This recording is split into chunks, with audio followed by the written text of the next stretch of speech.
Alam dunia geus paciwe bencana datang ngeureuyeun nu maksiat beuki maceuh nu ibadah beuki eueuh alam dunia beuki loba jalma nu malaweung nu doraka beuki anteng kana ibadah teu mayeung alam dunia beuki ruksak nu doraka pabalatak pamarentah geus teu mihak ka umat Islam geus nincak alam dunia geus pakeu ku bencana angin puyuh loba tangkal anu rubuh katut imah gera runtuh alam dunia beuki ancur jalma-jalma geus lalacur silih hewaan jeung dulur poho kana alam kubur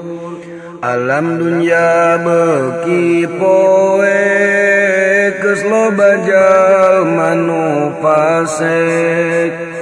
umat Islam silih ledek ka ulama wani ngadek alam dunia beuki anggar loba jalma anu sasar kana takdir geus teu sadar maksiat dianggap wajar alam dunia geus teu cang loba beja anu mangmang ngabohong geus teu kapalang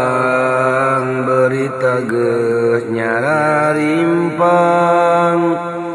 alam dunia moal angger pasti engke bakal euneur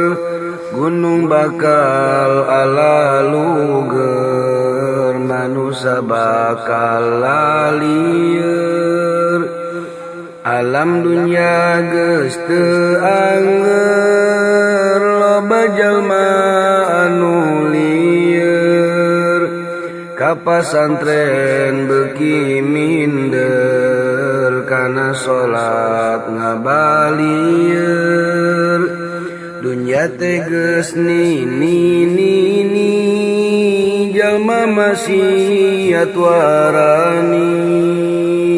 anu matak loba lini akhirna jadi tsunami kudunya loba kabengbat mun roh kaburu sakarat moal ditarima tobat cilaka dunia akhirat masjid mah ngajarepet jamaah nu ukur karpet ngisi kotak amal koret akhirna hirup samporet dunia geus tereh kiamat awewe ngaku muslimat tapi tara nutup aurat kade kaburu sakarat dunia geus tereh kiamat ayu gancang geura tobat geura jauhan maksiat mebagya dunia akhirat